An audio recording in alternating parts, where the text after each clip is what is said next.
اهلا بيكم الكل كده يوريني كده انه موجود في الفيديو بلايك كومنت شير اي حاجه. تمام، عشان بس نعرف الناس ان في ناس بتتفرج علينا وعارفه معنى كلمه نادي، او عارفه كلمه معنى كوره بالنسبه للجميع. اولا كده انا حابب جدا الناس، او شايفهم اشخاص صادقين ومميزين جدا اللي هم الاهلاويه، اللي بيقولوا احنا مش عاجبنا التصعيد ولا عاجبنا البيان ولا عاجبنا الليله اللي اتعملت دي، ليله ملهاش لازمه. ليه؟ انا هقول لك ليه في اختصار بسيط. دلوقتي الجدول اعلن يوم الجمعه اللي فات او يوم الخميس اللي فات، عشان نكون صادقين. يوم الخميس اللي فات اعلن الجدول وقال لك الاهلي هيلاعب الزمالك الاول وبعد كده هيلاعب بيراميدز ومش عارف كذا كذا. انت كاهلي عارف ان لقائك مع الزمالك يوم الثلاث، ما اعترضتش ليه؟ يعني انا افهم، عايز افهم بس طلب عشان بيان بتاع الاهلي بس والدنيا دي. انا عايز افهم حاجه، الاهلي ليه لم يعترض على جدول المباراه او على التحكيم؟ لانه كده كده عارف ان التحكيم كان هيبقى مصري. تمام، ما اعترضتش ليه؟ جاي تعترض قبليها ب 12 ساعه ليه؟ ده اولا. ثانيا، اعتراضك ما اعترضتش ليه برضو على ان الجدول اتعمل في ظل ما فيش ولا نادي كان موجود؟ زعلان ليه؟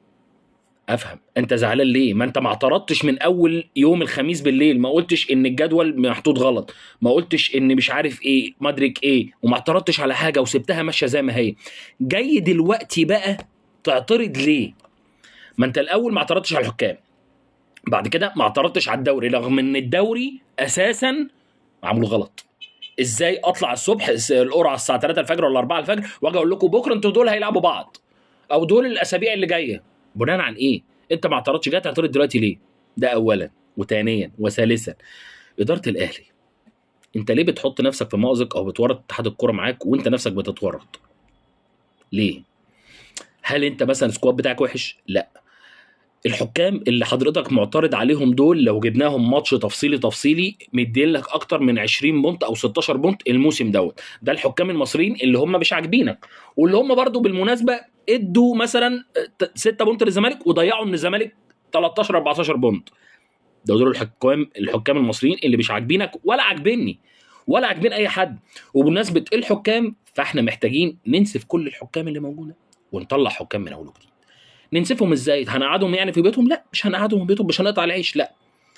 هنخليهم يحكموا درجه تانية وتالتة عشان نعرفهم ان الله حق، ونطلع الناس اللي في الدرجه التانية والتالتة ناس لسه جعانه تحكيم يطلعوا يحكموا، وبعدل ربنا يحكموا. كده بقى في تحكيم وبقى في فير. لما اعرفك ان في غيرك، ان في بدالك، لكن طول ما انا معين 5 6 هم التوب ومحدش بيبص عليهم، خلاص. مين؟ ما انا عارف كده كده ان مفيش غيري. هيوقفوني شهر هيرجعوني تاني. مش عارف النادي ده هيشوفني، ده هيشوفني، ده مش عارف ايه. وبمناسبه كده فموجود كتير، ومعنى كده مش كل الذمم وحشه، لا، في ناس كويسه جدا في التحكيم ولكن الاكتريه كده. فالتحكيم اللي مش عاجب حضرتك هو اللي مش عاجبني. انت جاي تعترض ليه؟ ما انا اعترضت، ما شفتكش ليه وانت بتعترض؟ جاي تعترض ليه دلوقتي؟ انت الماتش بالنسبه لك اسهل مني بكتير. لو سالت اي زملكاوي او اهلاوي هيقول لك الاهلي احسن، استقرار، كذا كذا كذا كذا. فان يخليك انت ما تلعبش المباراه دي او تنسحب او تعمل بوليكا من لا شيء، انا شايف ان مش عارف، انا مش فاهم ليه. والاهلاوي الصح والاهلاوي اللي بيفهم هيقول ليه نسبه البيان وايه لازمه الحوارات اللي اتعملت. مش فاهم. التحكيم مش عاجبك؟ ما هو مش عاجبني يا عم الحاج، ما انا لسه طالع من اسبوع واتكلمت عليه، وميدو اتكلم وكل الناس اتكلمت. فانت بتتكلم ليه دلوقتي؟ اتكلم بعد الماتش. ولا انت خايف يحكموا لي احنا؟ هو مش هيحكم لي صدقني، هو ولا هيعرف يحكم لي ولا هيعرف يحكم لك ولا يعرف يحكم لاي حد، لان هم اساسا ما بيعرفوش يحكموا. هم 3/4 مش فاهمين حاجه في التحكيم. فخلينا نشوف هيحصل ايه النهارده.